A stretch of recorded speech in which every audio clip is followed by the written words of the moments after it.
घरे जदि सबुबले गोटे प्रकार पोटल तरकारी बा पोटल रसा बनाउछंती घरे थिबा मसलारे थरे एहीपरि दही देकी पोटल तरकारी बनातु। एते स्वादिष्ट लागिबो जे आपण गोटे थाली जगार दुई थाली भात खाई नेबे। देखि पारुथिबे केते टेस्टी देखा जाउची, खाइ पई मध्य सेमती ही स्वादिष्ट रही थाए। नमस्कार, प्रतिदिन रोषेई को आपण मानकु अनेक अनेक स्वागत। आपण मानकु अनुरोध रहिला जदि चैनल रे नुवा अछंती प्लीज चैनल को सब्सक्राइब करनेबे। पोटल तरकारी बनैया पई मुठी देखि पारुथिबे 9 रु 10 टी पोटल नेइची। आपण क्वांटिटी आपण हिसाब रे कम बेसी करि परिबे। पोटल को टिके भल से धोई नबा। धोई नै सरला परे ता ऊपर जो पतला स्किन थाए बा पतला चोपा ताकू टिके छुरीर पछपटे हो बा पन्नीर पछपटे छड़ाई नबा। जदि आपण को चोपा टोटाली पसंद हुए आपण कौन करेंगे ना पोटाट पिलर साहाय्य टोटाली चोपा को एठी छड़ाई पारिबे। चोपा छड़ाई सारा पर आगपट और पछपट टे काटी नेबे। काटी नहीं सारा पर एमती देखि पारुथिबे मझरे टिके फाळ लगेई नेबे। लगेई ता पछपट को टोटाली काटिबेनी, पछपट टिके जस्ट लगेई रखिबे, नले टोटाली खोली जिवो।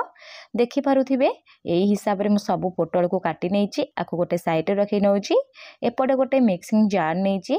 जार एठी हमें कोन करे ना गोटे मीडियम साइज रो टमाटो को काटिकी देई दबा। ता सहित 3 रु 4 टी एठी काजू देई दबा। टमाटो काजू को पेस्ट बने आनिबा। देखि पारुथिबे आकु मध्ये गोटे साइड रे रखि नबा। चलंतु एबे तरकारी बनेइबा स्टार्ट करिबा। ता पूर्व आमे एठी कोन करिया ना पोटल को भाजीबा। आपण सब बेले चेष्टा करबे पोटल भल से भाजिया पई जेमति टोटाली पोटल टिके भी पानी रहिबनी। सेति पई कड़ाई रे 3 रु 4 चम्मच मटी तेल देई देइची। तेल गरम हे साला परे सब पोटल को देई दबा। पोटल देई साला परे फ्लेम को एठी मीडियम टू हाई रखिबा। जमा भी एठी लो करिबेनी जेहेतु पोटल रे बहुत सारा पानी थाए ना। मीडियम टू हाई फ्लेम रे बिना कभर एठी कोन करे ना 1 रु 2 मिनिट एमती टिके भाजी नेबे। 2 मिनिट छाड़ी देबे। तापरे आउ थरे टिके भाजी नेबे। जेतळे पोटल टिके नरम हे जिवो आपण जो चामच बा स्पाचुला साहाय्य भाजुथिबे सेही चामच अगरे कोन करे ना पोटल को टिके प्रेस करि नेबे। जहा फले पोटल जो पानी थिबो ना पानी एमते बाहरी जिवो। आपण जेतळे प्रेस करूथिबे केयरफुली प्रेस करिवे, नले पानी आ तेल ऊपर को छिटकी थाए। सेति पई एठी हमें कोन करबा ना फ्लेम को लो रखिबा। लो फ्लेम रे लास्ट कोन करे ना एमते टे प्रेस कर नबा। तापरे फ्लेम को मीडियम करिबा। पोटल रे जति किछि पानी रहि जिवो ताले मसला भल से पोटल सहित मिसिबनी, खाइबा पई पानी चाहि लागिवो। देखि पारुथिबे पोटल एठी हम पूरा परफेक्ट भाजी हे गलानी। फ्लेम को एबे मु लो करि देबी। सब पोटल को एठी काढी करी गोटे प्लेट रे रखि नेबी। एबे हमें कोन करिया ना जो बळका तेल अछि सेही तेल रे मु गोटे मीडियम साइज रो पियाज को काटी की रखिथिली। एठी पियाज को देई दोउची। पियाज को देई सारला पर एठी हमें कोन करिया ना फ्लेम को लो टू मीडियम करिबा। जमा भी एठी हाई करिबेनी। लो टू मीडियम फ्लेम रे पियाज को टिके जस्ट भाजी नबा। भाजी नहीं सारला पर 2 रु 3 मिनिट छाड़ी दबा। जहा फले पियाज टिके नरम हे जिवो। 2 रु 3 मिनिट हे गला पर पियाज को एठी लाइट ब्राउन कलर हबा जे भाजी नबा। देखि पारुथिबे पियाज रो कलर चेंज हे गलानी। एठी बेसी भाजीबानी नले पियाज पोड़ी जिवो। तापरे मु एठी कोन करछि ना अदा रसुण आ खंडे पियाज को भल से पेस्ट बनै रखिथिली। सेही पेस्ट देई दबा। देई सारला पर एठी आपण कोन करिवे ना मीडियम फ्लेम रे पाखापाखि 1 रु 2 मिनिट एठी हमें कसी नबा। जो पर्यंत देखिबे क्वांटिटी के कम न हो जाइछि। 1 रु 2 मिनिट कसी सारला परे आपण कोन करे ना 2 मिनिट छाड़ी देबे। 2 मिनिट परे आपण आउ थरे टिके भल से कसी नेबे। अदा और रसुण जो पियाज अछि ना तार कंचा स्मेल जिबा जे एमती देखिबे टिके मसला टाइप भुरभुरिया टाइप रो हेइ जिवो। जानिबे जे परफेक्ट भाव में आम मसला पूरा कषि हो गलानी। एठी बेसी कषिबानी। जो टमाटो और काजू को पेस्ट बनै रखिथिले टमाटो और काजू को देई दबा। देई सारला पर जस्ट 1 रु 2 मिनिट एठी हमें कोन करे ना भल से टिके मिसई नबा। फ्लेम को सेमती ही मीडियम रखिथिबे।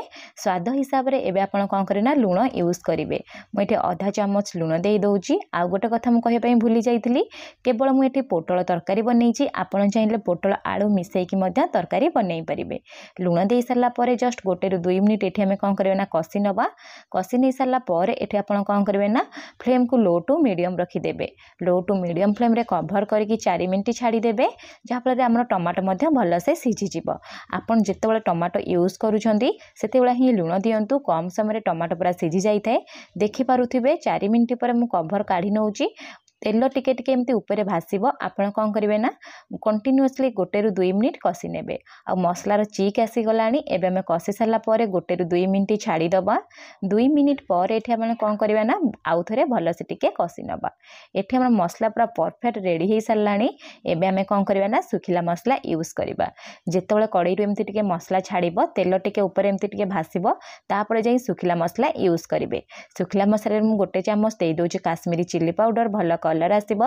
आधा चामच एठी आमे देई देबा धनिया गुंड आधा चामच रु जस्ट एक कम कलर पई देई देबा हळदी गुंड ता सहित आधा चामच मु एठी मीट मसला यूज करूची। आपण चाहिले मीट मसला जगह गरम मसला यूज करि परिबे नहले चिकन मसला मध्य यूज करि परिबे। त सुखिला मसला देई सारला पर एठी आमे कोन करे ना कंटिन्यूअसली 1 ରୁ 2 मिनिट कषि नबा। आपण एठी फ्लेम को लो ही रखिबे जमा भी मीडियम करिवेनी ना हाई करिवेनी जेहेतु आमे सुखिला मसला यूज करचे ना मसला हमर पोड़ी जिवो।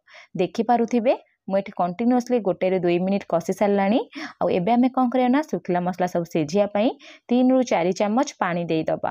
पानी देई सारला परे एठी आमे फ्लेम को मीडियम करि दबा। मीडियम फ्लेम रे टिके जस्ट 1 ରୁ 2 मिनिट मिसेई नबा। मिसेई सारला परे एठी आपण कौन करिवे ना फ्लेम को मीडियम ही रखिबे। मीडियम फ्लेम रे 2 ରୁ 3 मिनिट मसला को एपरी छाड़ी देबे। आपण चाहिले कभर लगे मध्य छाड़ी परिबे। देखिबे 2 ରୁ 3 मिनिट पर एठी आपण कौन हबो ना तेल टिके टिके ऊपर एमती भासीबो आ तेल टोटाली मसला रू छाड़ी जिवो माने मसला रू अलगा हबा को लागिवो। तापरे कौन करिवे ना कंटिन्यूअसली 1 मिनिट एठी कषि नेबे।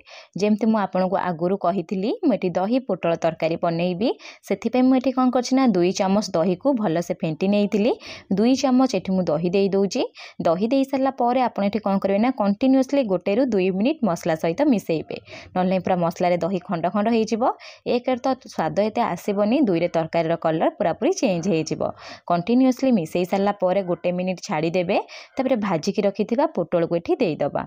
मु एठी केवल पोटल देइची आपण चाहिले आलू मध्य देई परिबे। क्वांटिटी आपण को हिसाब रे अधिका टिके मध्य एठी यूज करि परिबे। एबे हमें कोन करिया ना 1 ରୁ 2 मिनिट पोटल और मसला को भल से कषि नबा। कषि नहीं सारा पर 2 मिनिट छाड़ी दबा। 2 मिनिट पर आउ थरे टिके कषि नबा। देखि पारुथिबे मसलार कलर धीरे धीरे चेंज होगा लागिलानी जेहेतु एठी हमें पोटल को भल से भाजीजे मसला को मध्य भल से कषिजे स्वाद पूरा 1 नंबर ही आसीबो। कषि सारा पर एठी आपण कोन करबे ना जेते के ग्रेवी चाहुथिबे सेही हिसाब रे एठी पानी यूज करिवे। मु एठी कोन करछि ना आधा कप पानी देई दोउची। पानी देई सारा पर आकु टिके जस्ट मिसेई नबा। मिसेई सारा पर कवर लगेगी 2 ରୁ 3 मिनिट ही छाड़ी दबा। 2 ରୁ 3 मिनिट हे गला पर एठी कवर मु काढी नेबी। तापर एठी हमें कोन करबा ना आधा चामच कसुरी मेथी को टिके उषुम करिके हाथ रे एमती क्रश करिके देई दबा। देई सारला परे आकु टिके जस्ट मिसेई नबा। आपण पोटल तरकारी कसुरी मेथी यूज करंतु देखिबे बास्ना तो भल आसीबो ता सहित स्वाद मध्य भल आसीबो। मिसेई सारला पर आउ टिके जस्ट कवर कर नेबे। कवर करिकी 1 मिनिट ही छाड़ी देबे बेसी एठी छाड़ीबेनी। 1 मिनिट हे गलानी मु एबे कवर काढी नउची। देखि पारुथिबे पोटल तरकारी कलर पूरा परफेक्ट आसीचे। एबे टिके मिसेई नबा।